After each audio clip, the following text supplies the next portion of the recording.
They have a combined 12 years in the National Football League. They combined for 65 career sacks, 232 tackles, 1 Pro Bowl selection, and 1 Employee of the Month award. That's just a straight shooter with upper management written all over him.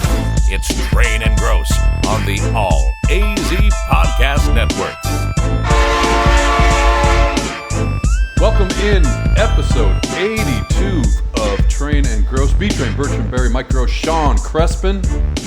We've had our apple fritters and we are ready to go. Yeah. I'm glad that you said that plural. Apple fritters. Well, they were small. Where are they? One time I got They the were large small-ish.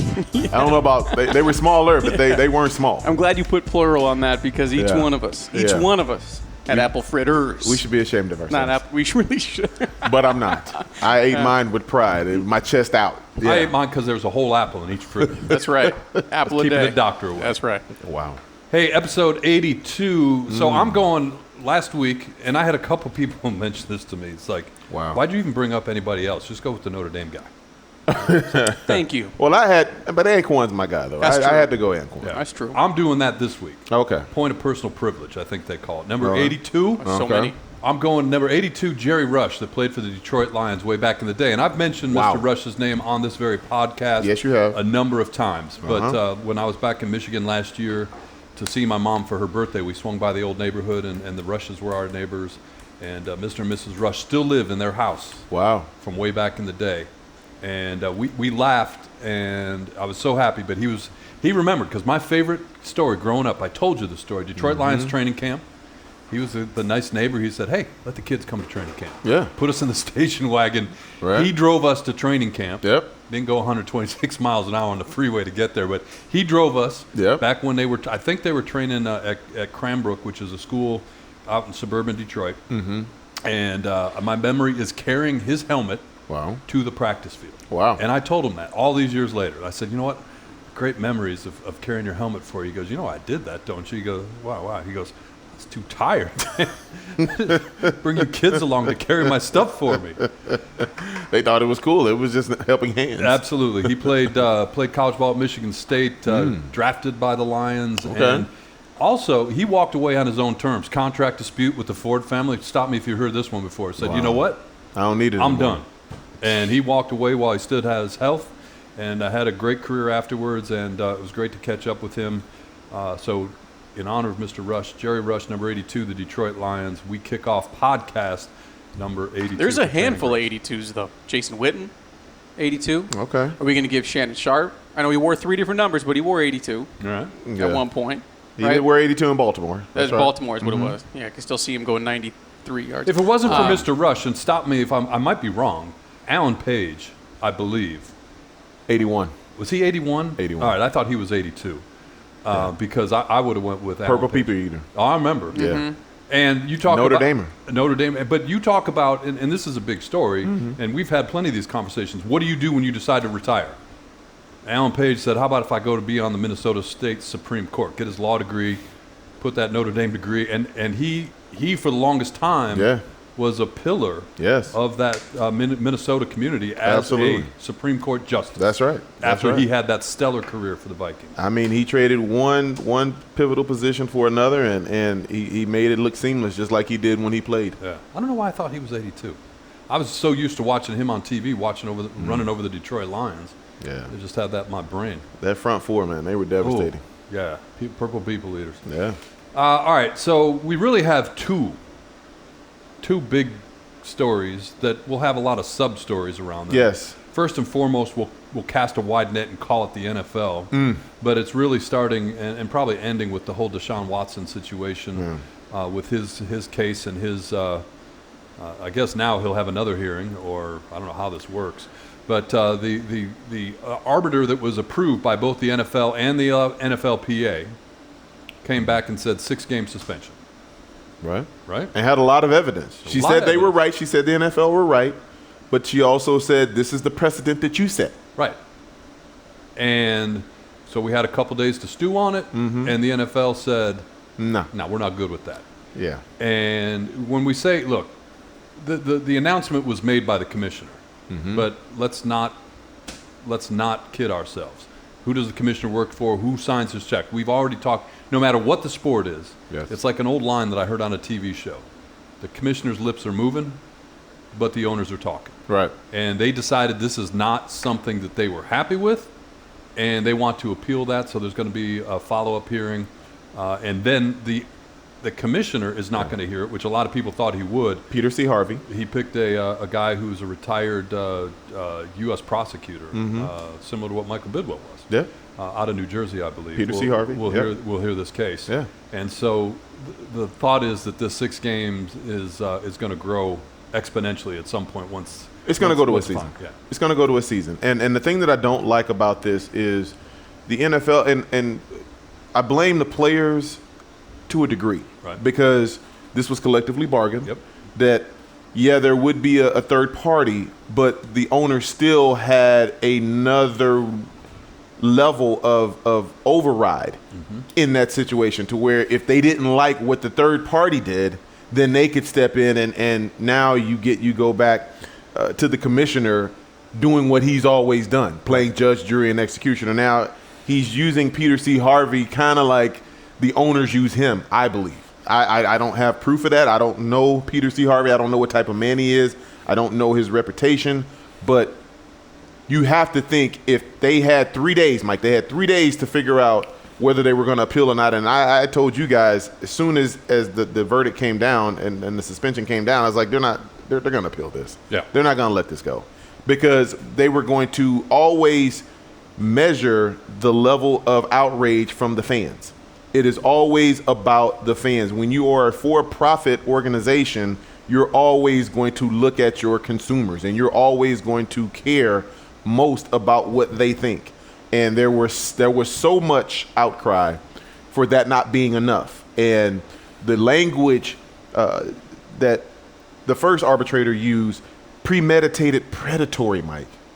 When you hear those type of words being used to describe a player in the NFL, those are strong words. Those are words that you don't just throw out there flippantly. Those are words that you've had a ton of information. You've had a lot of research and a lot of thought that went into what you said. And for her to say that about Deshaun Watson, that was disturbing to me, Mike. But it's hard to defend when you talk about 66 different masseuses in 17 months. Right. That's basically a different masseuse a week. It's 52 weeks in a year. Then you add the 7 months or 5 months. It's about a masseuse a week. Well, and then we factor in things that we've talked about, where the team, yeah, I don't know if the right word is enabled, but provided facilitated, provided him cover, whatever it is, happened right there. Yeah. So and then I think even to a certain extent, his actions, the actions of his attorney, all probably factored into it. Of course. And I think the other thing too is, and this made the rounds on social media, and you take the good with the bad, because everything has to be taken in context when you put this out there. But they listed other suspensions that were handed down recently by the NFL for all the various different infractions that players get suspended for. Key phrase, players. So table that, and we'll come back to that. We'll come back to that, because there's a lot of that swirling around underneath the surface. That is right. But our own local team here, who's going through just a bad offseason, we're going to get into that in the next segment. Wow. But part of that is DeAndre Hopkins. And DeAndre Hopkins was suspended for 6 games. 6 games for taking, unbeknownst to him apparently, some sort of performance-enhancing drug, PED. Yep. And the point is, are you saying that what DeAndre Hopkins did is on the same scale of what Deshaun Watson did? So if you're saying there's a 6-game suspension for both. So the thing that people will argue in that case is, what happened with Deshaun Watson was never criminal. They never pressed criminal charges. They pressed misconduct charges. And when you start talking about misconduct, that's very vague. That there's a lot of gray area in that, Mike. When you start talking about, one, he maintained he never forced anybody to do anything. He never physically made somebody do something against their will. It may have been creepy. It may have been subjective, but to say that he manhandled anybody, he made somebody do something against their will, they couldn't prove that. Right. And so when you talk about performance-enhancing drugs and then being a creep, then you start getting into, okay, is that much different? I mean, you can be a creep, but if you put your hands on somebody. Now let's go back to 2014. 2014 Ray Rice. We saw video of him assaulting his wife in an elevator. We saw that punch. We saw her laid out on the floor. We saw him physically drag her out of the elevator. There's video of that. There's no proof of what Deshaun Watson did to any of these females. Yeah. Yes, the number seems outlandish in 66 and then the complaints in 25, but you don't have any proof. And the FBI said that they could not bring the charges to criminal. Right. So when you look at that and then you say, okay, where's the outrage over 6 games? To me, it felt like the outrage was more over the lack of fine. The fact that he wasn't fined anything. The fact that he was only going to lose about $200,000 or $300,000 out of a $230 guaranteed $1 million contract. I think people had a huge problem with that.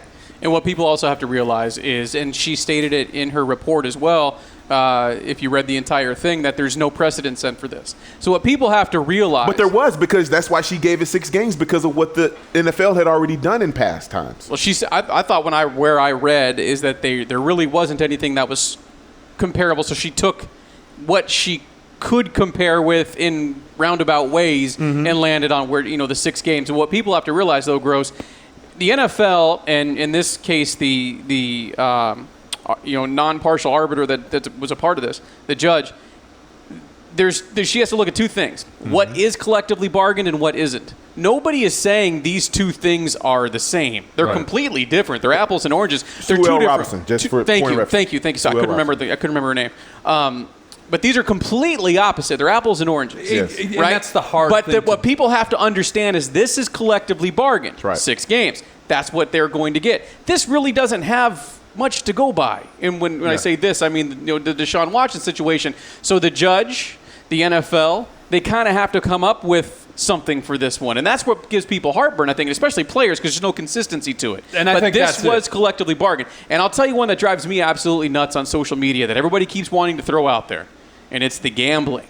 Calvin Ridley he got suspended for 1 full year, and this guy gets 6 games. Yes, and rightfully so. There's one thing the NFL absolutely cannot have, and it'll be a part of a topic we're going to get into here in a little while, and that's the integrity of the game going away. Oh, by the way, it doesn't matter if you're gambling for your team, against your team, $1 or $1 million. You absolutely cannot have your players, your coaches, your staff members involved in gambling, because all of a sudden, me as a consumer, I'm going to say, all right, how shady is this? Right. You cannot have it. That is, and again, apples and oranges. You cannot compare these 2 situations. People have just got to stop doing that. By the way, stop by our sports book on the way into the Arizona Cardinals game when you go out to the stadium. Right, but that's still apples and oranges. I know. You can't have the people that are putting the game on having anything to do with it. And by the way, where are the Raiders playing at? In a place, Vegas. Okay. But you get what I'm saying, right? I get that. That's the ultimate that the NFL has to protect. Well, we talked about the gambling back when when we did our radio show before any of this was even news. It's like you knew as a player. Yes. Like the one thing they did hammer into you. And Tony Rogge, one of your former teammates, we were going to have him on the radio show. And he said, well, I'm out running errands with the wife. I'm like, stop by. We'll do it live. He goes, okay, where are you guys at? I said, Casino Arizona. He goes, can't do it. Yep. Can't do it. So he called in, right? So, no, I get that. Yeah. And you're right. Too many it is people, floating out there. seemingly intelligent people with blue check marks next to their name that cover this game, for some reason can't seem to grasp that fact, that these are 2 different things. Right. And the gambling situation has to be one of the utmost important things that they got to keep out of the game. Well, and it goes back to what Bertrand said, though. There's that, but there's also how the public takes it. It's all public perception. Like there's a level of understanding that, the people that watch games on Sunday, that see those gambling commercials during the games here in Arizona and are gambling themselves. Can't right wrap in your their seat, around it, right? Mm-hmm.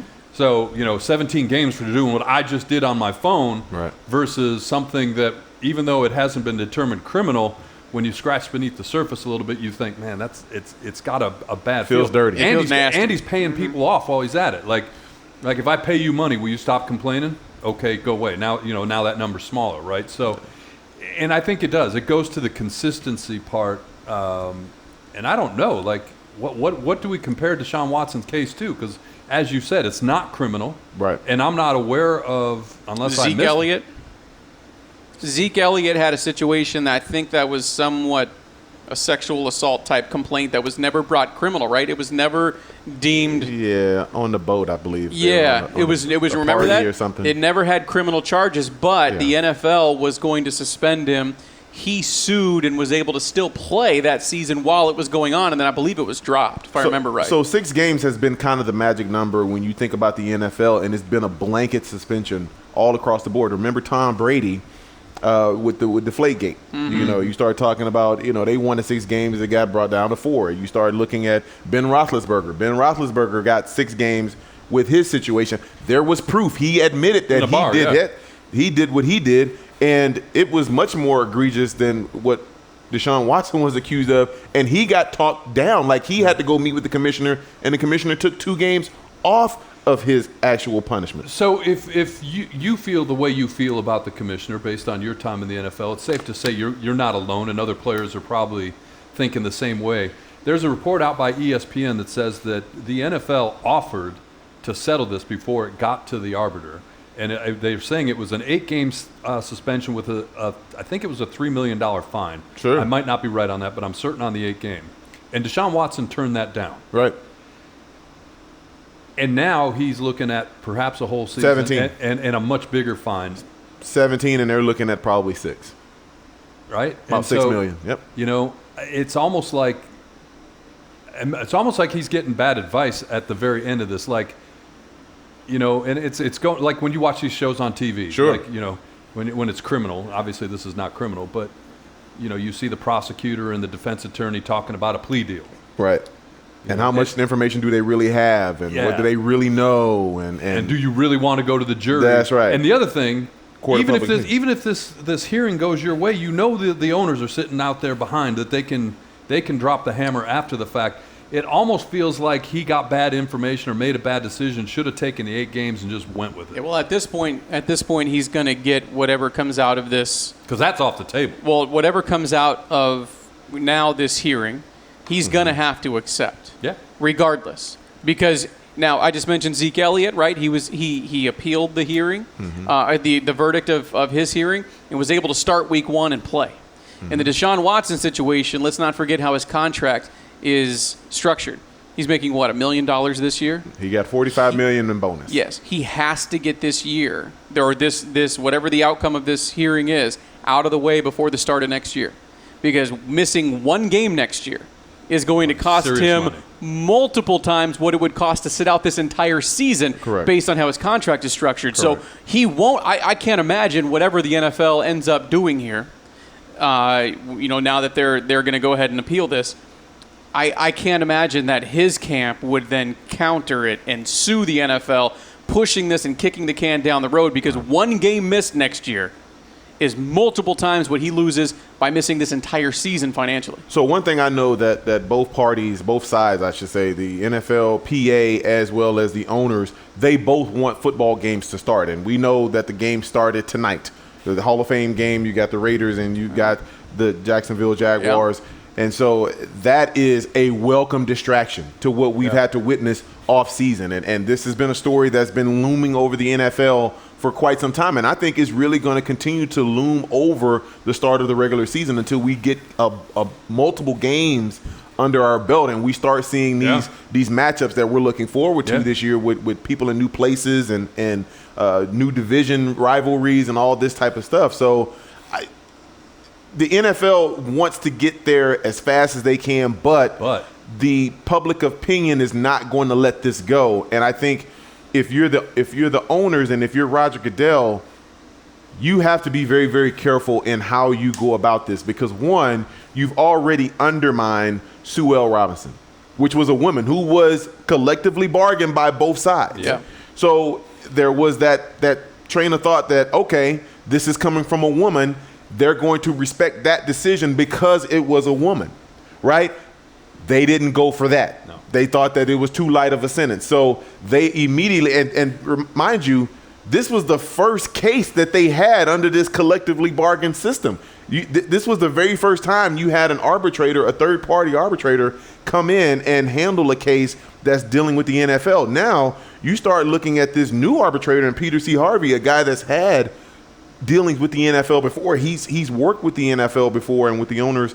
Now you just wonder, because they overrode what Sue Ms. Robinson had said, now are they going to get somebody that swings on the other side of the pendulum, a guy that's much more conservative, a guy that's much more old school and really not afraid to drop the hammer, because we already know what the precedent is. The precedent is 6 games and no fine. So now if you are going to find him guilty, because he's going to be basically tried again, and the information is going to be presented again, if you come up with some of the same sort of punishment, the owners are going to look terrible, and that's going to be a terrible blow for the owners and a terrible look for the NFL. Yeah, one thing that the commissioner did do correct in this situation, though, because let's not forget how this new collectively bargain format works. The NFL, when they choose to appeal the third-party arbiter's decision, Roger Goodell himself has the right to be the one that then makes the final decision. Right. In this situation, he's not going to do that. He's going to pass it off to, as you mentioned, you can't, though. Former New Jersey Attorney General Peter C. Harvey. He couldn't do that. He could not do that because it's right back to what we were in the it would have been place. The worst look possible ever. So if he's done anything right in this, if the NFL's done anything right in this, it is passing the buck off to the former New Jersey Attorney General. So we'll see what his decision is now. To your point about playing the games and getting these stories off the front page, you've got this story that's not going to be off the front page anytime soon, because you've got the next hearing that's going to happen and ultimately a decision, and that'll be worked out. And then you've got all the other things floating around. Still linked up to this one is, does the league take any action against the Houston Texans?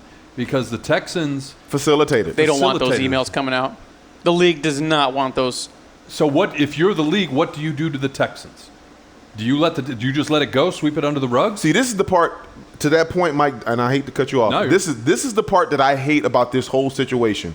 When you start talking about who should be held to the highest standards, when you are the commissioner and you have 32 bosses, there is no way how in any other form of society does an employee have the power to rule over their boss? In a situation when we're talking about morality and character and all these other things, how does that work? The owners pay the salary of Roger Goodell. So you're going to sit here and tell me he's going to drop a heavy hand on any of those 32 guys, because if he drops it on one, he's got to drop it on all 32. And I think that's the problem, right? Because a part of the story, and we talked about it when it came out, that the Texans were one of the 32. Well, they were very much aware of, number one. They had to be. It happened in their facility. And number two, covered up, enabled, whatever it is. You cannot let that go. If you're going to suspend the individual player for a full season, which I think if I was a betting man, that's where I'd put my money right now on 17 games and a big fine. You cannot let the Texans off on this one. You cannot. Mike, they're going to let them off on this. And that's the unfortunate part, because when you start talking about owners, and we've seen recent history of owners behaving badly and behaving poorly and doing things that they should not be doing, they're not going to get the heavy hand like the players are. When you start looking at, you can even go towards Calvin Ridley, how he got his whole salary taken away, was about $11 million, I believe it was, for a $1,500 bet. Dummy. But then you look at Stephen Ross, who's fined. The draft pick's hurt. The first round draft pick hurt, but the fine was $1.2 million. Well, I was going to compared to 11 for the player. Who's going to miss that more? Oh no, for Stephen Ross, that's a drop in the bucket. You shake the sofa cushions out and get that. No, you know what I'm saying? I was going to go down the list because you got the Texans, and Sean made a good point. Sure, they've been enjoined on a couple of these lawsuits, so something's going to have to give. Because to your point, discovery happens on a lawsuit, and what Sean said is exactly right. You don't want those emails coming out. What else can come out? I mean, remember what happened last year with the now Commanders, what it led to the John Gruden deal and everything else. You don't want these. So something's got to happen there. The Browns, the Browns in this thing, like they thought, I'm sure they were high-fiving each other when this first announcement came out. 6 games, that's better than we thought. Yeah. We get our franchise quarterback 6 weeks in. And he only loses $300,000. And we might be able to salvage some of the season.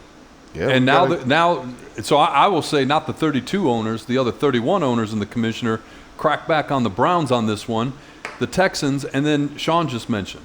You've got the Washington Commanders situation coming up, and the investigator on the Washington Commanders sexual allegations is the same investigator that just dropped the hammer on the Miami Dolphins, a woman by the name of Mary Jo White, who did the look into, and this is slippery too.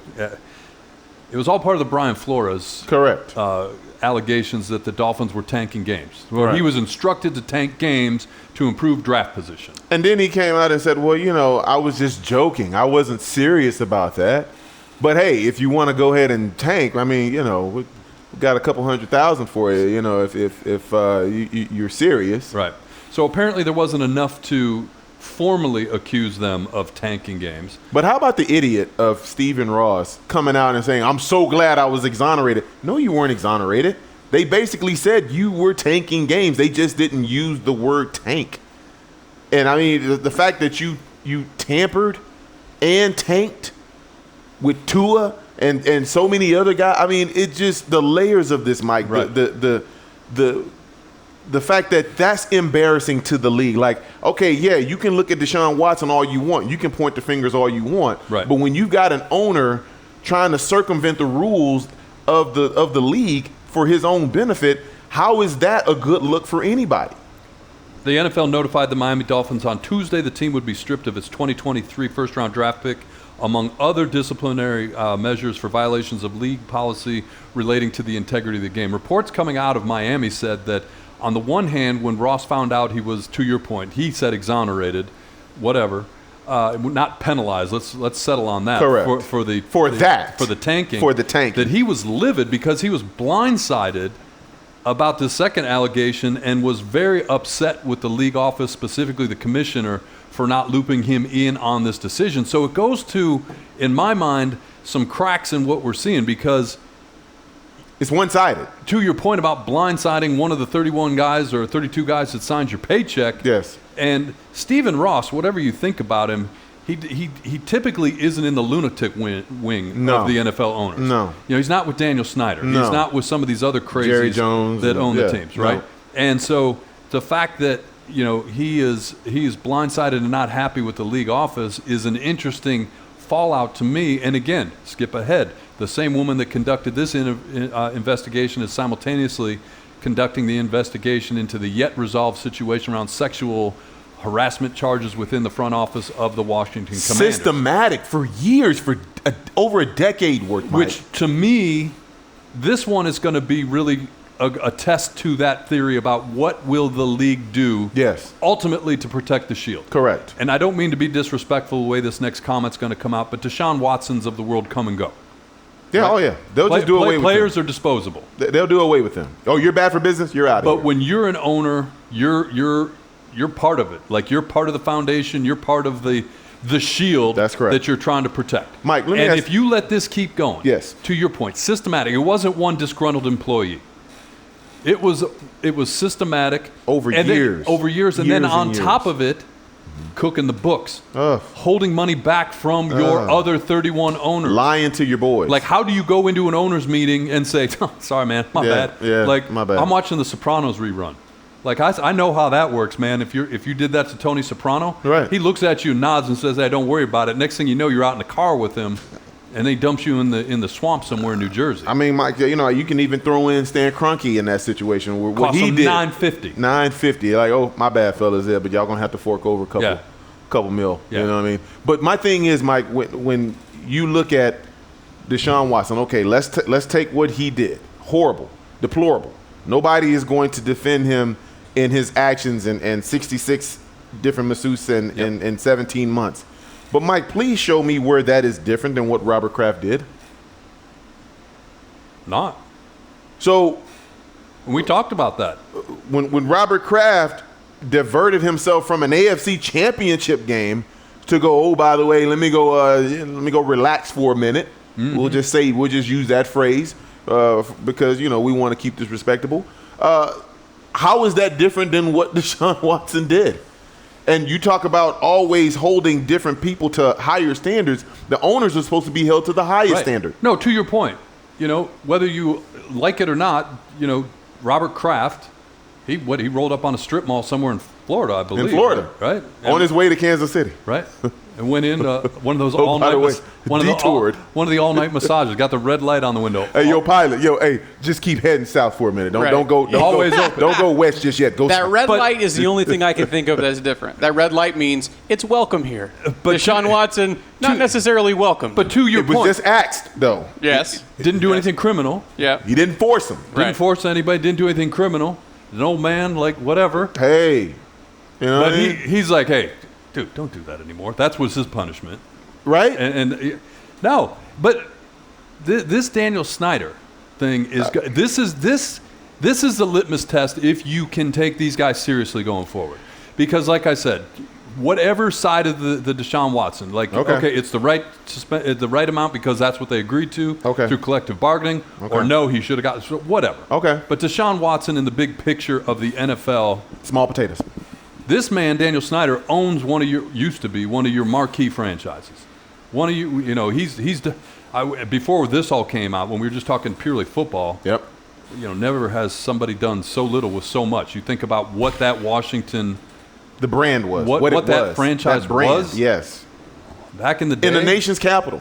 in the nation's capital, Yeah. winning Super Bowls, Yes. names and they had their stadium. I mean, it was the Jack Kent Cook and I don't whatever. And since he's taken over, it's been nothing but an embarrassment on the field, and now these revelations coming out that are being investigated. Okay, Mike. How can the owners Yep. keep him at the table? Mike, I'm gonna do this exercise really fast, and I just want you to just give me feedback. Both of you guys can give me feedback on things that are embarrassing to the NFL. Because the thing that owners don't want to do, they don't want people around that are going to bring bad image and bad juju towards the NFL. Right. Okay? Diverting from Kansas City to go to Florida to go and relax for a minute. Is that embarrassed? Does that bring embarrassment to the NFL? If it only lasts 1 minute, yeah. Wow. I'm kidding. I'm just sorry. Wow. Wow. Sorry, Please give it to yourself. He just said Give it relax to for a yourself. minute. You know what I mean? Give so it I to just yourself. thought maybe that's Give it what. to yourself. Give it to yourself. What do you tell the driver? I'll be out in a minute. Yeah, Oh. I know, because you can't. Yeah, no. We're out in about 15. Wow. Wow. All right. Sorry. Okay, so that's an embarrassment to the NFL.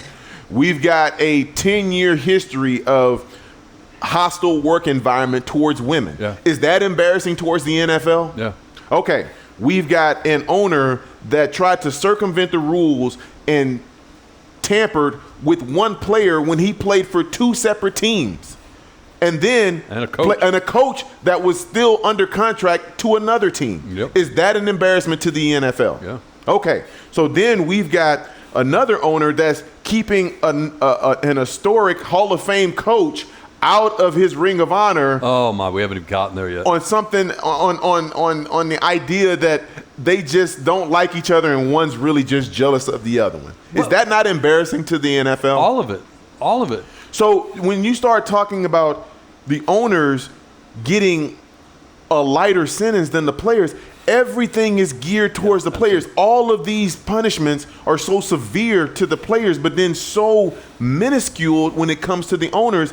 It just seems like such a double standard, Mike. Of course I it don't is. understand it. It is, and that's where I think, not to put any of these situations on a different plane than the others, but when you look at this Washington situation, if he remains the owner of this team after this report comes out, after it's been documented that he stole money from the other owners. Let's call it what it was. He stole money. He cooked the books and stole money. And we had another owner that lied about it and cost the other owners $930 million. And then the workplace environment for this, it can't continue. He testified in front of Congress, and they were cringing when that was going on. He He wouldn't even do that in person either. He can't. And I think behind the scenes, we talked about the Broncos with new ownership. The Bolin family unfortunately, after Mr. Bowlen passed away, they disintegrated, and that once proud franchise. I think behind the scenes, the NFL forced that situation. No question. Because there was one of the daughters, and I'm sorry I can't remember her name, said, "Look, I can fix this. I can get the ownership together. I can keep it in my family's name." Right. And she ran out of time, and they forced the sale. That's right. And now the Spanos family. God, we haven't My even goodness. talked about them. The Spanos family is suing each other in court now about apparently Mr. Alex, was that Alex Spanos the owner? Dean, I believe. Dean. Whoever the father was. Yes. Didn't put clear enough instructions in the will to protect the franchise after he passed away, and now they're suing each other. But all that seems to me like small potatoes compared to what Daniel Snyder is doing and has done in Washington. But something's got to give, because, again, this whole idea of protect the shield cannot be a one-sided admin direction. I got you. I got you. So I got you. So, but my point is, when you start looking at the punishments that are levied on the players in relation to their level of embarrassment towards the league, what Deshaun Watson did is deplorable, but that's more of an indictment on his character. Totally. When you start looking at a culture of bad behavior by not only the owner but people who are in charge and have power over the females in that organization, that's much more embarrassing, Mike. 100%. When you gamble on your own team, that's dumb for you. You lose but that's not an embarrassment to the NFL. Nobody missed what he was going to bring to the table. Yeah, I mean, the Falcons may miss him, but the overall league is not going to lose money because Calvin Ridley wasn't on the field. Yeah, you didn't sit down in Phoenix, Arizona and say, I'm not watching the game today because Calvin Ridley's not playing. And they're not going to lose money because Deshaun Watson's not on the field. So when you start talking about who's more of an impact in what they do, how it affects the bottom line, the owners are always going to have more responsibility in that situation, so they should have more of the punishment 100%. levied down on them. 100%. I can't agree with you more. Like, I'll repeat myself. I do that. Ask my kids. This Daniel Snyder thing. This is. But it ain't just Daniel Snyder. I mean, I know. You look at Stephen Ross. I mean, no, I understand that. But yeah. There's this one. If you look at it, if they're serious, this one is being served up in a manner that, if they pass, that's on them. Yes. You're right. So, real quickly, a little bit on the topic of the NFL and owners, a little bit lighter, but still interesting. And you mentioned a minute ago, this feud between Jimmy Johnson and Jerry Jones will not go away. It's gold. It is so, because it's not a Cowboys I am fan. here for the petty, Mike. You know I'm here for the petty. And when I saw that's the first thing. You know I'm here for it. You know they both kept the receipts. Let's set it up for you in case you missed it. Jerry Jones, of course, the owner of the Dallas Cowboys, he went on local Texas TV, and they were talking about the Ring of Honor. And it came up, why isn't Jimmy Johnson in your Ring of Honor? Hall of Fame coach Jimmy Johnson is not in the Cowboys Ring of Honor. And he's in the Hall of Fame because of his time with your team, the Dallas Cowboys. Absolutely. And Jerry Jones, as he likes to do, did a lot of talking. But here's what he let it up with. And so, how I do that, put him into the Ring of Honors. What I do with that, I get to make that decision. And it isn't, at the end of the day, at all tailored around whether or not Jimmy is sniveling. Mike, that's fire. That's spitting hot venom right there. So Jimmy Johnson, of course, just sits back and take it? No. Jimmy Johnson just earlier this afternoon came out and said, I didn't know that I ever sniveled. I do know what I did for that franchise, though. To your point, you talked about it before we came on and started recording. When you talk about the golden years of Dallas Cowboys under Jerry Jones' leadership, it was the Jimmy Johnson years. It was Jimmy Johnson who orchestrated that team. He made the draft pick. You remember Bill Parcells said famously a few years ago, if you're going to let me cook the meal, you should let me order or buy the groceries. Jimmy Johnson bought the groceries. He had the receipt. He had the coupons to get discounts and all that kind of stuff. He molded the dish the way that it was supposed to be cooked, and I mean, it was one of the most beautiful meals you've seen in NFL history. I mean, that team, what they were able to do in a 4-year period because of Jimmy Johnson and how he set that team up for success for years and years and years, for Jerry Jones to then be that small and that petty. And this started at a late night, I want to say like a like at a cigar spot, where they're just kind of talking. They're kind of drunk. They've twisted off a few, and it kind of went off as a flippant statement, and then it ultimately ended with Jimmy Johnson being fired after he's won back-to-back Super Bowls with the team. In 1994, yes, was the last year he worked for the Cowboys. And I mean, these dudes were college teammates, Mike. These guys were about as close as you could probably get, as far as they both went to Arkansas, they both played football there, they both won a national championship there, and all the success that they had with the Cowboys. And then for that 30 years, and then to have that type of conversation or those kind of words in their time together, it just, And how does it get resolved? Because the answer isn't. You got to put him in. Well, no, of course yes, absolutely. You got to put him in. Ultimately, that's how it ends. Yes. But how does that end? Like, do we have them at AT&T Stadium midfield embracing? Who? Is that how it ends? You know how the presidents do the change of power, where they have that sit down and they have to shake hands? Usually, yeah. Well, I mean, it's happened. I mean, you remember? Yeah. Anyway, Who are some of the greatest sports? Let's stay with the NFL if you can. Rivalries, in your opinion, feuds between two people. Feuds. The ones that comes to mind right away for me is being a Raider guy is Al Davis and Marcus Allen, because that one was just well documented and the fact deep. that he went to Kansas City, stuck it to us, and unfortunately, how it all worked out, divine intervention, whatever you want to call it.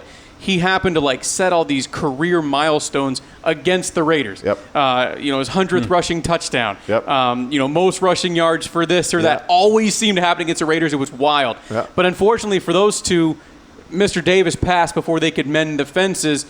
A couple years after he passed, Marcus Allen actually came to the Coliseum and lit the Al Davis torch before a game, but it was too late. So that one to me always come to mind. But there's a lot of feuds. Well, we talked about Terry Bradshaw and Chuck Noll. That one's huge. And Terry Bradshaw, I don't even think he sounded like. I mean, he was respectful, but he's like, we never. Neither one of those guys was shy about saying their opinion of the other. I mean, the most recent, Tom Brady, Bill Belichick. Is that a feud? Yes, it's a feud. You think it's a feud? Oh, trust me. Tom Brady, in his mind, the fact that he's got a Super Bowl over him right now, he is living and loving that idea that he won one without him. That's everything to Tom Brady. And me growing up in Detroit, not learning from your mistakes, Detroit Lions and Barry Sanders. Yeah. Detroit Lions and Megatron. Calvin Johnson. That one's a great one. Yeah. Because they talk about some feeling some kind of way. Apparently Barry Sanders is okay with the organization now. Yeah. That's because he's in the Hall of Fame. Career's over. Well, but I understand that. But Terry Bradshaw and he never and so Calvin Johnson's not. Calvin Johnson's like, I'll mend fences with you. Pay me. Yeah. Pay me that money. Pay what you owe. Calvin Johnson is apparently he's turning the screws to the Lions in Metro Detroit. He's turning up. They just had the PGA stop in Detroit. Calvin Johnson rolled in, and he was one of the big celebrities in there. The Lions are going to lose. They're going to lose. The court of public opinion, they're going to lose. They lost the Barry Sanders one. Yes. And Barry Sanders, I'm not going to say let him off the hook, because, again, there's been some changes. Some people that were part of the decision with the Barry walk away are no longer with the organization, passed away in the Ford family. Calvin Johnson, not so much yet, but no. Matthew Stafford? Well, I think Matthew Stafford, there was never a feud, because they were kissing cousins on the way out the door. Thanks for letting me out. And I think that was public. I think that was public, though. Maybe. But the Calvin Johnson and Barry Sanders were public, and it was ugly. So, to your point, there's a lot of those out there. I'm glad I thought of this one, because there is no bigger feud in the history of the NFL than this one. Buddy Ryan and Mike Ditka. There is no bigger feud than those two. Yeah. You know what? Their locker room was the most divided locker room, I think, in history, and they won the damn Super Bowl. Both coaches got carried off the field. Yes, they did. But they were able to make it work. Let's think about your organization again and Mike Shanahan. Oh, God, Mr. Davis and Mike Shanahan. Mr. Davis in the NFL.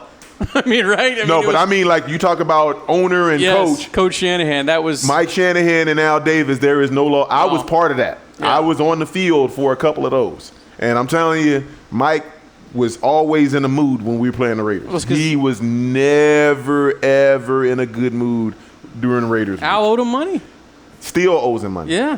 Al owed him money. I mean, there's all kinds of outstanding stories between those two. Listen, when you talk about feuds, that one is right up. That's right up there at the top of the list because that one never got resolved. No. And Mark could do the right thing and pay the man, but that ain't. There was talk of Mark Davis during one of the coaching searches with the Raiders, right?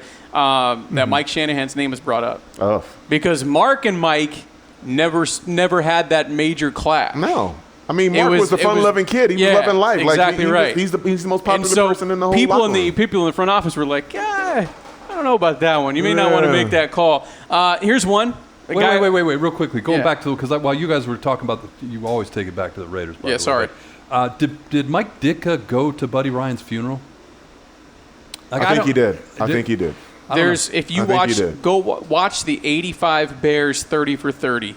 They mended things, and it was that 30 for 30. Oh my God! Talk about tearjerker. So some of the guys going to Coach Ryan's house. Oh yeah, but to set the barometer in terms of ongoing feuds that you don't bury the hatchet, go back to Chuck Noll and Terry Bradshaw. If you don't go to the man's funeral, and don't really have kind words, even if after the man passes, that feud is not over. Ask Mike Shanahan how he feels about Al Davis. Right, so that feud is not over. So I think that's the barometer that you got to look at. How about this one? A guy that we all know well, Donovan McNabb, T.O.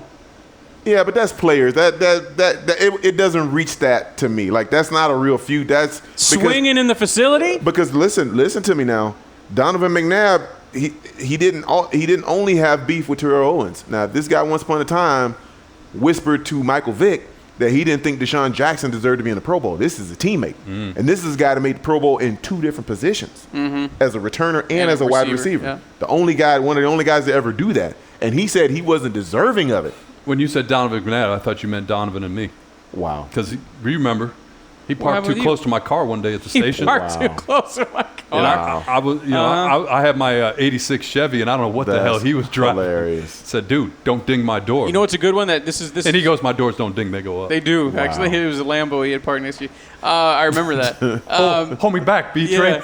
Yeah. Here's one people may not know unless you watch again a lot of these Football Life or 30 for 30s.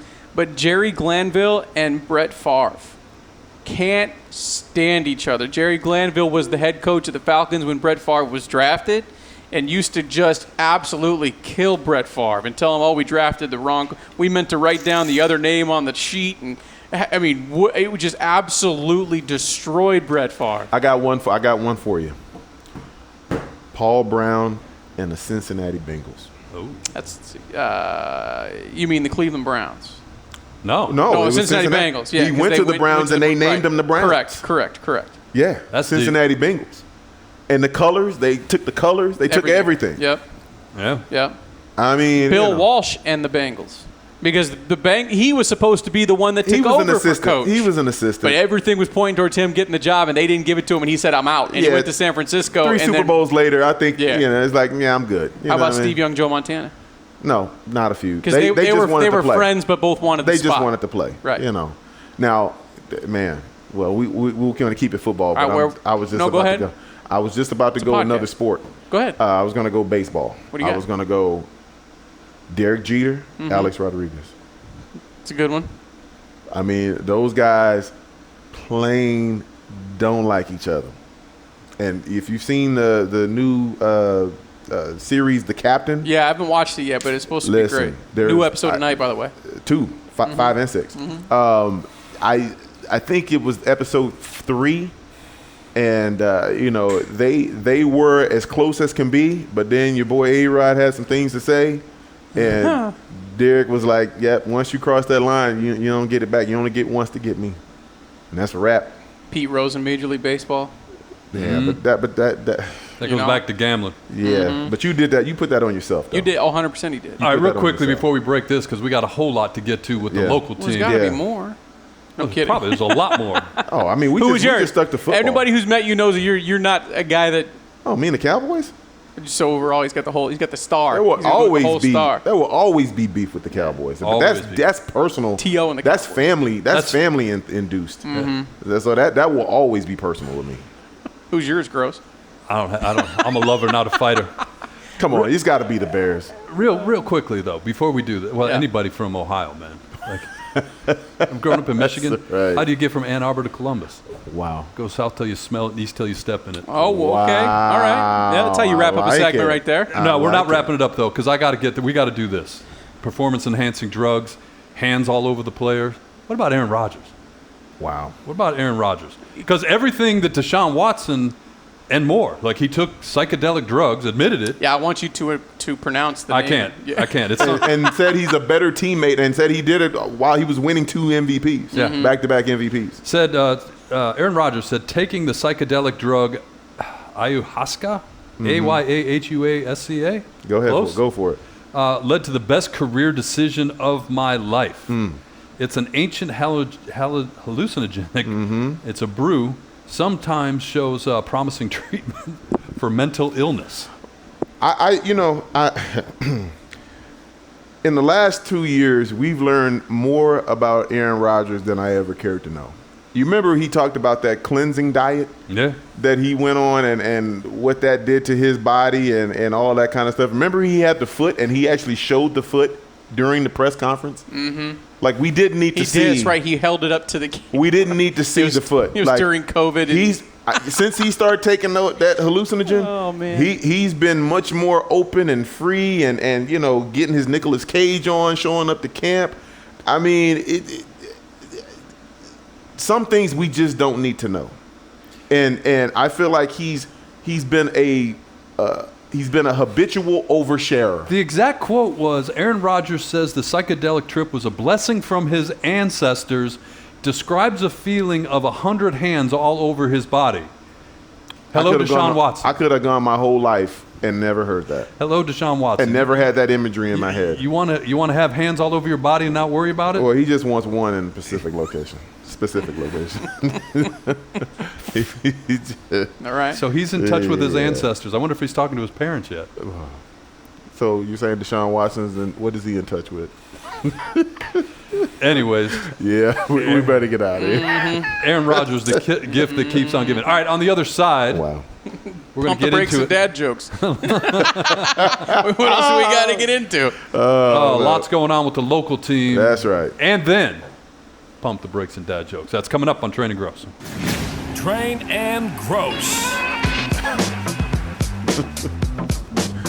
Welcome back, Train and Grose. It's humid. Yeah, a little in bit. Phoenix, Arizona. A little bit. It rained hard last night at my house. It rained this morning. My ears are sweating right now. Yeah, about 4 a.m., man. Yeah, about 4 a.m.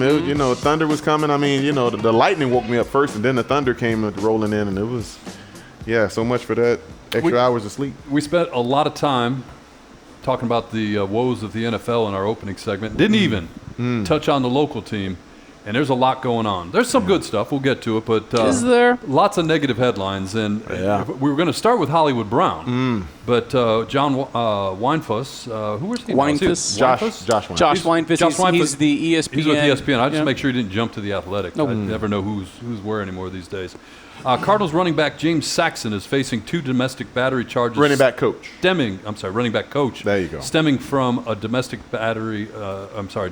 incident in May.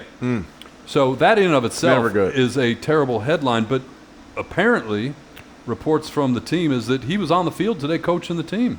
So again, Mike, we go back to what's more embarrassing for the NFL. Is that more embarrassing to the NFL than a guy soliciting handies while he's getting a massage? Which is more embarrassing for the NFL? You put your hand on a woman as an owner, as a coach, as a player. That is as bad as it gets. So why wouldn't they talk about 17 games for him? And why are we just finding out about it now? And why haven't the look, I understand you get your day in court. Great questions. Right? Great question. He's accused, but he has not been convicted of anything. Great question. But while this is going on, not suspended. Pay him. Pay him and put him someplace. And if your case doesn't pan out, if you're found not guilty, come on back. Okay, so Mike, here's the thing. When I start thinking about punishments and stuff like that, and I wanted to remember this last segment, but when you start talking about punishment, the punishment is supposed to deter you from doing the same thing again. right? When people are punished, it's supposed to be a deterrent from them not to do whatever it is that they did in the first place. Right. How is this sending a message for them not to do it again if they're never punished in any shape, form, or fashion? That goes from the owners to the coaches.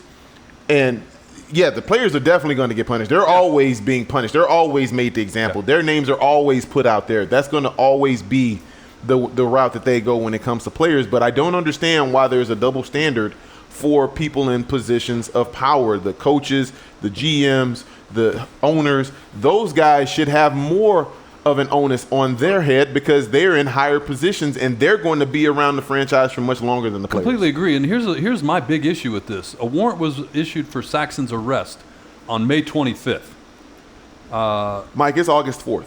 And a week later, a restraining order was issued. And so long story short, apparently he's accused of assaulting a woman in front of 2 children, which is actually 2 charges in Indiana where this happened. 1, the actual assault, and 2, doing it in front of minor children. And the thing about that too, Mike, is the biggest deterrent is having your name put out there, to have your name associated with something like that. So why wasn't his name put out there in May when this first came about? And all the Cardinals said today was, we are looking into it. Right. And this happened in May, and now they're just looking into it. The double standard, Mike, is becoming more and more irritating. And I know a lot of people are going to continue to watch and support the NFL, and they're going to, they want their football and they don't care about all the, they don't care about guys being choir boys and all that kind of stuff. They just want their football fix and they'll live with everything else. But some people actually care about that stuff, Mike. And I just think when you try to hide it, the cover up usually is worse than the crime. And when you try to cover stuff up like this, maybe it was a misunderstanding. Maybe the lady doesn't even press charges, Mike, and it goes away. But there has to be some sort of deterrent from these guys or whoever the person that commits the crime is. There has to be something to deter them from doing it again, and I just don't see that when you start talking about coaches and upper management. Saxon's been on the Cardinal staff since 2019. He's been an assistant around the NFL for 23 years. He played with the Chiefs, Dolphins, and Vikings. That's all we know right now, but again, not a good look for 2 reasons. 1, that it actually happened, and 2, that the team didn't say anything. 2 months, 3 months after the fact is that the only thing they got to say is they're investigating it. They're looking into it. And he was coaching today before the news broke. Like nothing ever happened. ESPN's got that story in detail if you want to check it out. And if that wasn't enough, earlier in the week, the person that was brought in to cover those 6 games while DeAndre Hopkins is suspended, Marquise Brown, who was injured, nursing a hamstring, he was arrested and charged with criminal speeding. And for those of us that live in the Valley, there's a lot of subplots to this story. 7 in the morning. Going 126 miles an hour on the Loop 101. At 7 in the morning. At 7 in the morning. It's hard to do. I've commuted on the Loop 101. I've spent some time on the 101 early. I've been late to work. Driving to work on the 101. Yep. 7 o'clock in the morning on the Loop 101, Very going hard to 126 miles an hour. Hard to do. You're not driving a straight line going 126 miles an hour. No, you're not. And so the issue that I have, besides the obvious here, is you are putting other people in danger when you do that. And you fast forward to Las Vegas with the and I can't, player's name is escaping me right now. I should have written it down. Oh, from Alabama. 156 miles an hour in the streets of Las Vegas. Henry Ruggs. Yes. You can't. No. You cannot. Yes. Just because you have a Corvette or whatever he was driving, yep. And I don't know if the story says what Hollywood Brown was driving, there's other people on the road around you. You're sharing the road with other people. Now, there's no indication here that he was impaired. There's no indication that it was anything other than it was, which is criminal speeding, which in my mind is better, but it still is tremendously reckless. Because, again, you got people driving to work, taking your kids to school, to practice, to all the things that happen in this town at 7 in the morning on the freeway. Mike, the obvious question that comes to my mind is, where the hell were you going? Where are you going at 7 in the morning? Because, Mike, when you start talking about being in camp, there's no driving on the freeway as a football player. You are in a secluded place where all you think about all day long for 3 weeks or to a month is football.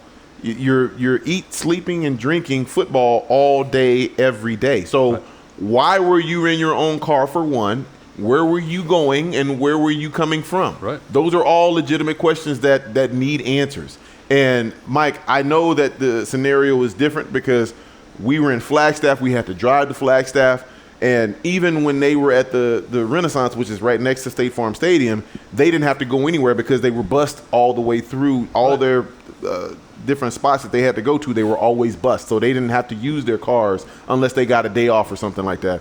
Where were you coming from, and where were you going, Hollywood Brown? The team is based out of the Wigwam this year out in Litchfield Park. Yes. About a 10-minute drive, 15-minute drive from the stadium, and apparently, to your point, the players park in the parking lot, designated parking spots that may or may not have been flooded recently, and then they're bused from the resort to the stadium. Nice buses too, by the way. And apparently buses were getting ready to pull out at 7:30, so that might have been part of the issue. But they were based, all the players are based at the Wigwam Resort, so where the hell was Hollywood Brown if he wasn't with his teammates at the resort? And this comes on the heel of a year ago where Zaven Collins, and the numbers aren't as dramatic, 76 into 35, but again, that's criminal speeding. What are you doing? What are you doing? What are you doing? Football should be the top priority. It's your job. It's your livelihood. It's how you feed your family. That should be your only focus while you're in camp. Mike, the way the camps are set up now is basically 2.5, 3 weeks tops that you're really inconvenienced. If you can't hold it together for 2.5, 3 weeks, this isn't the sport for you. This isn't the job that you should be maintaining, because they give you every opportunity to get done what you need to get done. And for you to be in that situation at 7 a.m, that raises so many questions. Well, and you told the story, I believe it was last week we were talking about training camp, and as a player, the mental part of it. Yes. Right? Because they've you know, the camps aren't as physical at all. When you started. No, not even close. And they put you guys at Flagstaff, I mean, fans loved it because you got out of the heat, but you guys were staying in college dorms. Ugh. You know, now the Cardinals, they previously were at the Renaissance, which is a beautiful hotel with wonderful facilities. Great and the rooms. Wigwam's a great resort. That's Jerry Colangelo's resort. Absolutely. And the fact that Hollywood, who is being given an opportunity, the shiny new toy that they just gave up the first-round draft pick for, who wants a new contract, who was teammates with Kyler Murray at Oklahoma. Before this story came out about him, there was a story published about who gets the next contract, and we'll get into that in a minute because there was some good news this week. Sure. Who gets the next contract? And Hollywood Brown was on that list. I mean, they brought him here. They paid a pretty penny to get him. And they served up an opportunity on a silver platter, right? Because as a player, you're like, just give me that opportunity. Whatever the problem was in Baltimore, whatever didn't click in Baltimore. Yeah. I mean, his numbers weren't bad, but, you know, to get that contract he wants, this offense, this quarterback was supposedly the opportunity for him, and this is how he shows he wants it. I mean, when you have a hamstring issue, you should never be caught for speeding.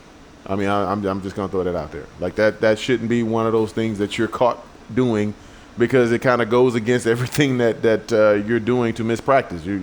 If you can't run fast, you shouldn't be driving fast. Right. All right, there you go. There was some good news.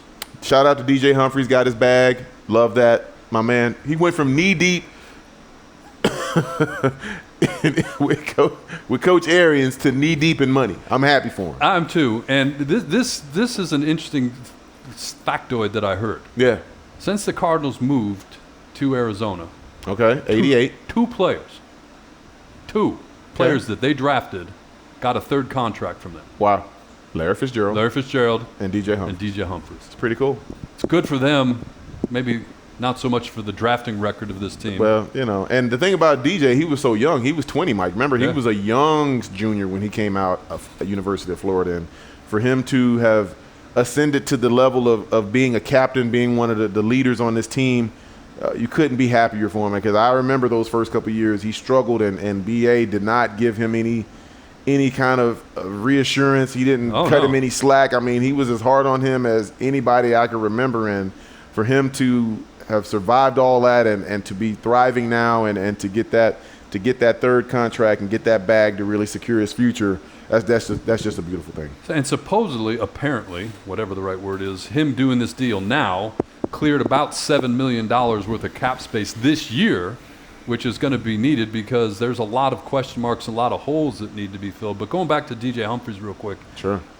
The other thing that I appreciate, because you can watch over time, to what your point, question marks about why did we draft this guy in the first place, to now he is almost like the elder statesman. Of course he is. Like when he gives the interview, it's like the wise old veteran talking, and he'll crack a joke, or if you ever hear him on the radio show with Wolf and Paul Calvisi, when they have him on the Cardinals show. Man, somebody did that a few years ago. I don't know who did that. Was that? I don't know. I don't know. Somebody. Okay. I don't know. Somebody. I mean, Yeah. But when you hear him, he's got that. Like I said, he's got it. He's got it. He gets it. Yep. He gets it. So good for him. Absolutely. But again, good for the Cardinals. Frees up some cap space because they got question marks all over the place. They got question marks. You got to look at your wide receivers. Yikes. What happens with Hollywood Brown in this? Yikes. Does he? I don't know. Does criminal speeding in the big, when you spin the wheel of suspension, does that cost you any games? Certainly, there's probably a fine coming. Injuries, COVID. COVID has reared his ugly head again with the quarterback. I mean, yeah, he can't stay out of the news. I've got a good news, bad news stories that I need you to help me understand. All right, obviously, let's do playing it. on defense. When you talk about your defensive secondary, okay, you've got two positions essentially: safety and corner. If I told you that I thought the Cardinals had one of the best safety duos in the NFL right now, would you agree with me? Yes. You think I was crazy? No, I think they're pretty solid. And then if I told you they had one of the worst cornerback groups in the NFL right now, I just wonder, with Byron, is Byron going to become that guy? Is he ever going to be that guy? Will he ever be that shutdown guy that you can just take away half the field with him and then roll all your coverage to the other side? Will he ever become that perennial type player that could be considered one of the best corners in all of football? Because you have to think with the money that they had left over on the cap and the money they freed up by doing the contract with Humphries, that they have to be looking at that cornerback position. And I don't know what's out there. We're going to start to get players cut. You ain't giving money to somebody that's been cut. And if you're not good enough to play on that team, what makes you think you're going to come to this team and get money and make a difference? Because as a fan, money is incidental. You want to see perform. Sure. And I just look at this and say this cornerback situation is scary bad. Yeah. I mean, and so now apparently there's some veteran cornerbacks that have not yet signed, but if you're not on a roster now, there's usually a reason. Or they don't want to pay you that guaranteed money. Or they don't want to pay you that money. Or you're a veteran and you don't want to go to camp. And again, the money ain't worth it. Like whatever you get, and those camp checks aren't the same as game day checks. So you if you're a vet, maybe you wait it out as long as you can, and then say, okay, I'll come in for the last preseason game, and then. Trust me, both sides aren't tripping. When you're talking about a vet and playing that first week, neither side are tripping because they understand the amount of work that you put in and what you get paid, as opposed to when you come during the regular season. It's all good when it's regular season. All right, so go back to Budda Baker and Jalen Thompson. There is thought that Jalen Thompson's going to be wearing the green dot when it comes down to starting the regular season. Of course, the green dot is the guy with the hears the calls. He hears the calls and directs the over defense. Budda. That's curious. Yeah, that's curious.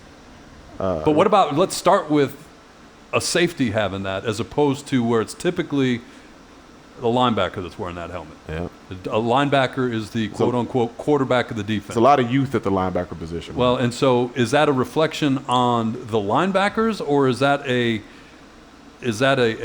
something about Jalen Thompson? Because he was interviewed and he has the bravado to go with the expectation. I think it's a combination of both. Looking at Isaiah Simmons and Zaven Collins, those guys are going into their second and third year respectively. Jalen Thompson and Budda Baker, I have much more trust that they've got a bigger body of work. I've seen them make plays for this team on a much more consistent basis than I've seen just about any other position on the field. And you can even go D-line. I mean, okay, yeah, J.J. Watt is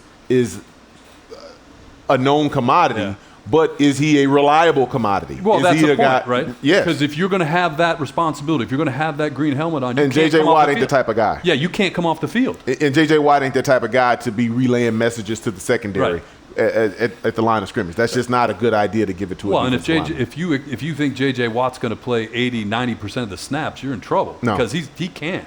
No, And I don't would think say anymore. He's got to be on a 25 to 35 play pitch count.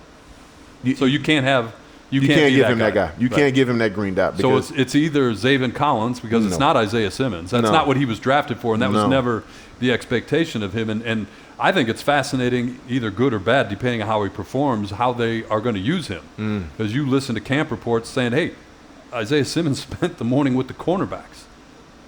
Corner, not quarterback. Mike, at some point, to be a Swiss Army knife, it becomes a Liability.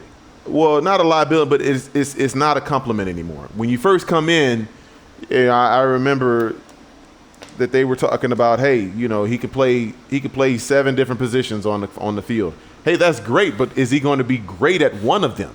Can he lock in and be a dominant defender at one of those positions? Don't give me a guy that can do a whole bunch of things but not really good at any of them. Let him be great at one thing, and then, oh, by the way, let him do some other stuff. I mean, you're not gonna have a Micah Parsons. He's not the same kind of player as a Micah Parsons in Dallas, where you play him at a bunch of different positions and he's going to be successful because he's just that athletic and dominant. You have to really lock him in and get him really coached up at one position and let him learn that and be really good at that at this stage in his career. And finally, the bad news, back to bad news. Anton Wesley tore up his hip/groin and had an MRI, and they couldn't figure it out, which if you've got a problem, the best thing you can do is diagnose that problem. Yeah. And so if it's a hip flexor or something like that, or a torn groin. Right. But again, Antoine Wesley was the guy that got plugged in when DeAndre Hopkins went down last year. Yeah. And so now you're left with figuring it out. Like everybody, AJ Green can only do so much. Mike, and you go even further than that. We talked about the tight ends before we even started the show. Both the tight ends, the second round pick and Zach Ertz, they're both kind of dealing with some knickknacks as well. So that's par for the course. Those are all things that happen during camp, but you can ill afford to have your top 2 missing. Zach Ertz missed practice today with a calf injury, and Trey McBride from Colorado State, the much heralded rookie, sat out 2 back-to-back practices with a back issue. Flip side, Max Williams in full pads, back off the knee injury. Happy for him. Good to see Max back. You look at him. Great character. And I don't want to say you embrace an injury because I don't know that you ever do. You come to terms with it? Is that a better? You come at peace with it. And he was handing out trophies last year from his living room, literally right after surgery. You could see his knee was still wrapped and elevated. But he gave out I think it was the maximum performance or maximum effort trophy every week on social media. So he at least embraced it. No doubt. Having him back in the locker room probably is a good thing. So real quickly, NFC West. 4 teams. Help me with this. Defending Super Bowl champion. Rate your quarterbacks right now, 1 through 4. Matthew Stafford. Kyler Murray. It's got to be Kyler. Kyler Murray. Then you go Trey Lance, and then by default Seattle, because you really don't know who's going to be their guy.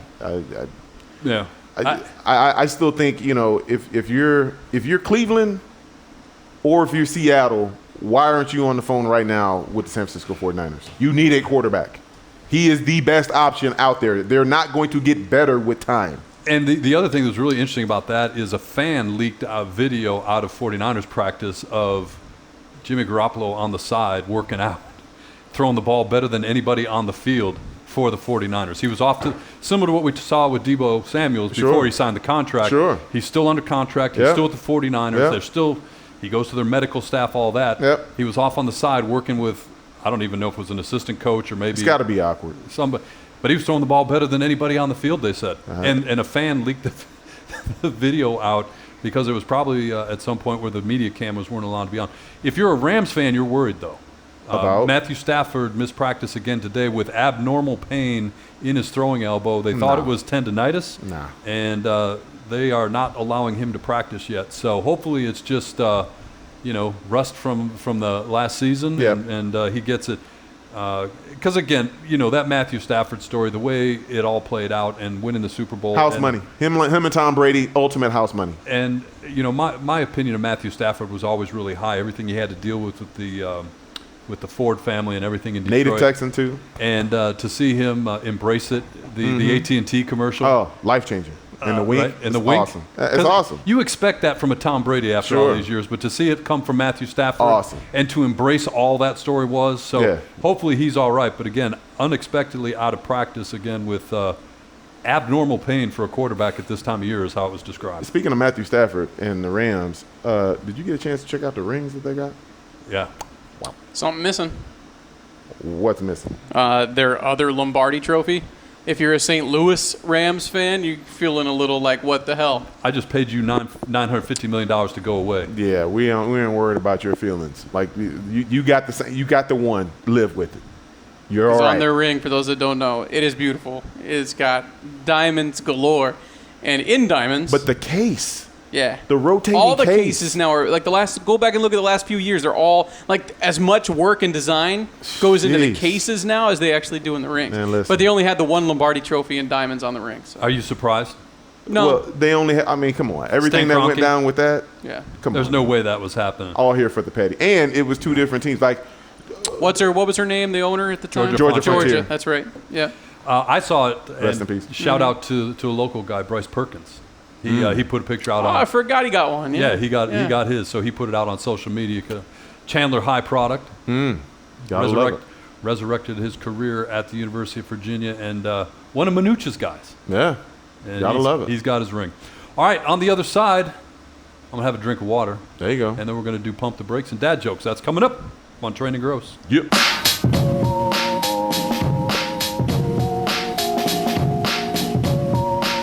Welcome back in Training Grose.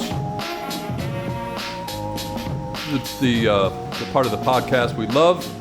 First we do Pump the Brakes, and then we wrap it up with dad jokes. Can I say this real quick? What do you got? Everybody's doing freaking dad jokes now. Mm-hmm. Everybody's got dad jokes rule, man. I've been saying it for a long time. I'm not even talking about you. We were way out in front of the curve. I've had a couple good ones this week. You've had a couple this week. Yeah. You've been on it, brother. What's the one I sent this morning? I forgot how to throw a boomerang, and then eventually it came back to me. Yeah. Mm-hmm. We'll get to those in a moment. Right now it's time for Pump the Brakes. We're going to do a lot of like pop culture-y-ish because we've had a lot of heavy topics today, so we're going to go a little pop culture, but we will talk some sports. There you go. You just mentioned Matthew Stafford. I actually had him as one of the first ones here. I knew that. But Matthew Stafford with the issue with the throwing arm, throwing elbow, limited at training camp, as you mentioned. Mm-hmm. Since the 04-05 Patriots, there has not been a back-to-back Super Bowl champion. Pump the brakes or not, the Rams will break that streak this year. Pump the brakes. I truly believe that the Super Bowl champion is coming out of the AFC this year. AFC West? Possibly. But there are a lot of strong teams in that conference right now. Buffalo, you can't ignore Buffalo and what they've done. Right now would be the team I'd put money on. Buffalo is one of those teams where they are on a collision course, and of course you can't ever forget about Kansas City. You can't ever forget about. I mean, Cincinnati. Oakland has a chance. Cincinnati, Baltimore, if they ever figure it out, if they get healthy, if Lamar gets his contract situation figured out, and everybody is healthy and ready to go, they're always a formidable team. But I just think whoever comes out of the AFC would just be so battle tested that they'll just be ready for whatever comes their way come playoffs, and it's just a stronger top to bottom conference right now. I'm 100% there with you. All of that, plus it is so hard to repeat. Yeah. Yes. It's to your point, Sean. It doesn't happen. You're not. Still 405, and before that it was your Broncos.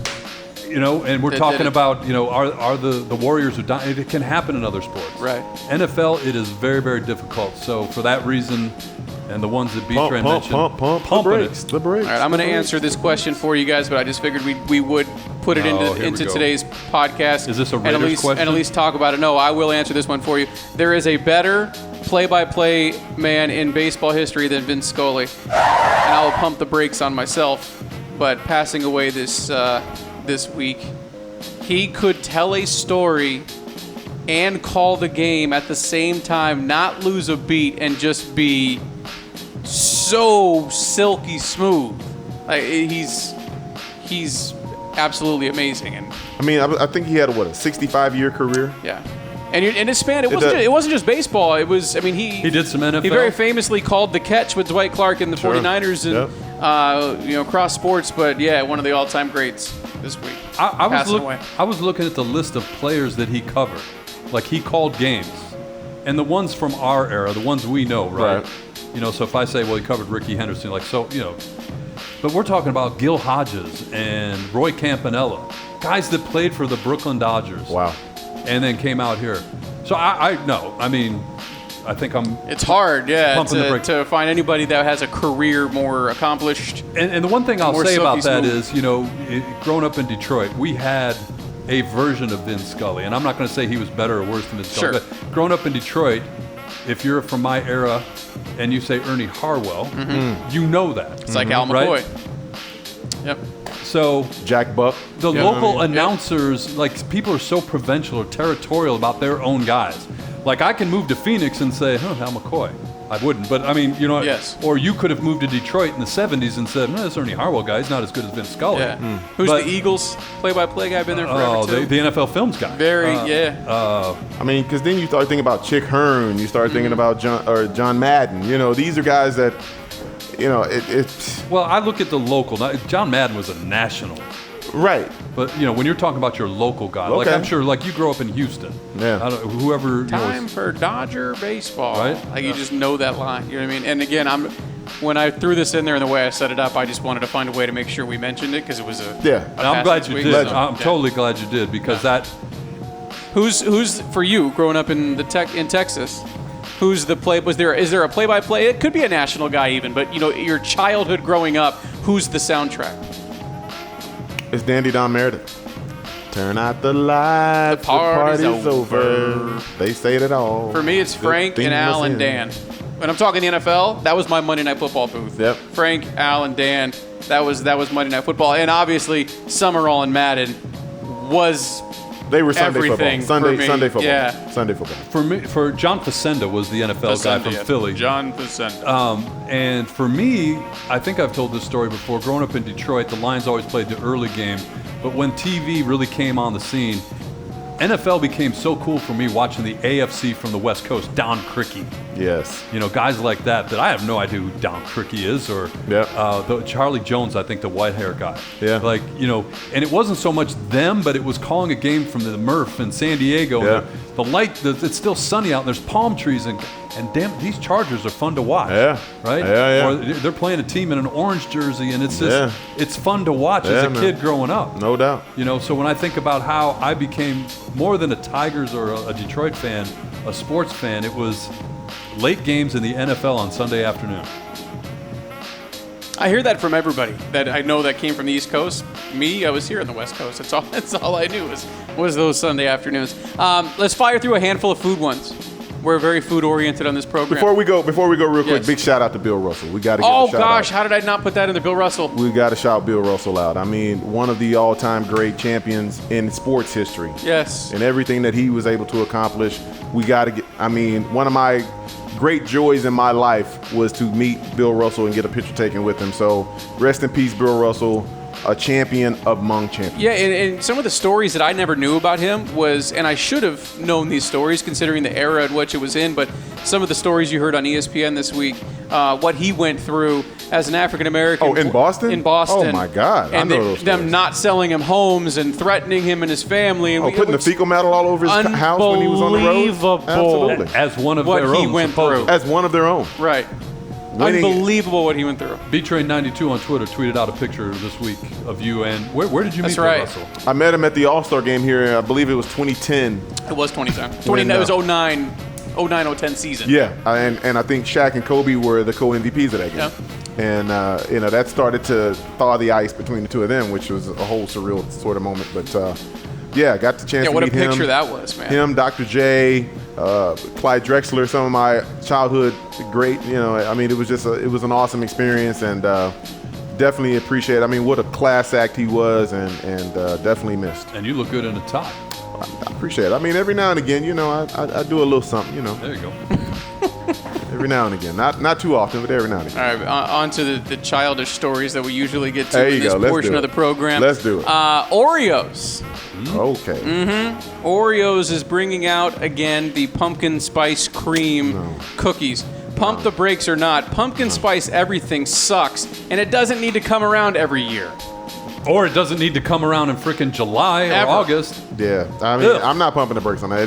Get it out of here. Get Pumpkin it out. spice anything, it's Nothing. awful. Get it out of here. All these people get so excited about pumpkin porter beer. But why are you and- messing with a staple of American culture? Oreo cookie is a staple of American culture. Why would you mess with that in any way? And then they used to have that mint green nonsense with the Oreo. Get it out of here. Hey. Give me the white cream. Give me the traditional Oreo and leave it alone. So apparently, yeah, amen.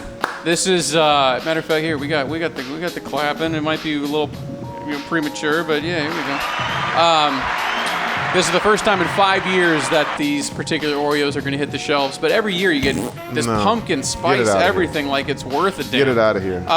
Snickers is going to be releasing a nationwide, mind you, nationwide. They're gonna release their own seasoning blend, so you can now sprinkle the What? Snickers flavored seasoning on any of your foods that you shall desire. Rolling out nationwide. Are we pumping the brakes, or are we rolling with that? Pump the brakes. Really? The only thing you put a Snickers mix in is ice cream. That's it. No. Snickerdoodle cookies. Wow. But this dude, could you imagine that though? Vanilla ice cream and you sprinkle that on it? That's it though. To me, that's the list. Like vanilla ice cream or a banana split. That's the list. Johnny, eat your Brussels sprouts. Mommy put the Snickers sprinkle on there for you. Yeah, no. You know that'll happen too. Oh, that's outstanding. Somebody will cave. You're right. Somebody will cave and give in to their kids. Right. You're right. But it's the broccoli. That's awesome. Apparently, it was National Chocolate Chip Cookie Day this week at some What? point. Yeah, How'd at we some miss point. that? There was a poll. You guys know I find my polls all the time. A poll found that the average American eats 21 cookies a month. Does that sound right, or are you pumping the brakes on that? Pump the brakes. Holy cow, 21 a month. I haven't had a single cookie Yeah, I couldn't tell you last time either. this summer. I haven't had one this summer. Now, that doesn't mean we're not throwing down apple fritters like they're going out of style. That has an apple in it. I haven't had a cookie either. I couldn't even tell you last time I had a cookie. But I love cookies though. Don't Oh, get me yeah. wrong. That's just because I'm trying to watch my figure. You know what I mean? I don't want to watch it grow. I'm trying to maintain it. 41% of us think that we've had enough cookies in our lifetime to call ourselves a cookie expert. Would you say that about yourselves? Absolutely. Yeah, I'm so we're not 100% pumping the brakes on I'm a that cookie one either. snob. Yeah. And one last one here that I came across while we were doing our crack research here. A woman in rural Ohio, she thinks she has real audio recordings of Bigfoot. Stop it. Now, wildlife experts think it might just be an alpha male coyote calling out to its pack, but pump the brakes or not, there is some kind of mythical or, spiritual thing that you believe exists in this the earth. Nothing? brakes. No UFOs? No Bigfoot? I don't believe we're the only intelligent life form out there. All right. Can't be. Okay, But- so you do. But Bigfoot, stop it. Stop it with the Bigfoot enough already. Does Loch Ness Monster count? Yeah, mythical type creatures. Stop it. Sure. You believe in Loch You Ness believe in the Loch Monster? Ness You don't think there's a Loch Ness Monster? Shut No, I do up. not. Stop with this. Stop it. Hold up on that one. Hold up. Wait. Yeah. All right. That would be today's Pump the Brakes. So at this point, as you see the classes That's going the on, Pump the Brakes one brought to you by Bertrand Berry. Pump the Brakes brought to you by Hollywood Brown on the Loop 101. Well Man. done. Give him please. Give him the round of I'll applause give for him some that. laughter. That was good. That was good. Okay, so when the glasses go on, it's time for the world famous. Yes. World famous. Often B-Trains. imitated. Yes. Never duplicated. That's right. B-Train dad joke of the week. No matter what, this is how the grading system works. There is an official grading system. He's going to get one of these. Quality dad joke. We find it humorous. You're going to hear the laughter. If it's above and beyond, you're going to get the standing O. However, there is that chance, and I believe it was last week, 2 weeks Yeah, ago. it was When last week. He's still mad He's about still it. bitter. You might catch one of these if the joke just doesn't land. So B-Train, Yeah. it's all yours. Here we go. See if he can rebound. Why does the Norway Navy have barcodes on the side of their ships? Why is that? So when they come back to port, they can scan the Navy in. All right, that's quality. quality. I'll give you that. That's quality. Scandinavian. You get it, Grose? Because they're It's nothing. He's resilient. That's good. That was very good. I like that one a lot. Don't have to give him a mulligan this week. Look at the difference this week and last week. I'll bet you his Will Holler is going to be money this week. If you don't believe me, go back and watch the last 30 seconds of last week's podcast Oh, I was not happy. and see how he took You're it. right. You are right. I was not happy. Hey, I'm sweating my ass off. It's Let's wrap this up. It's done. For B-Train, Mike Grose, Sean Cressman, we'll see you next time on Training Gross. We'll holler.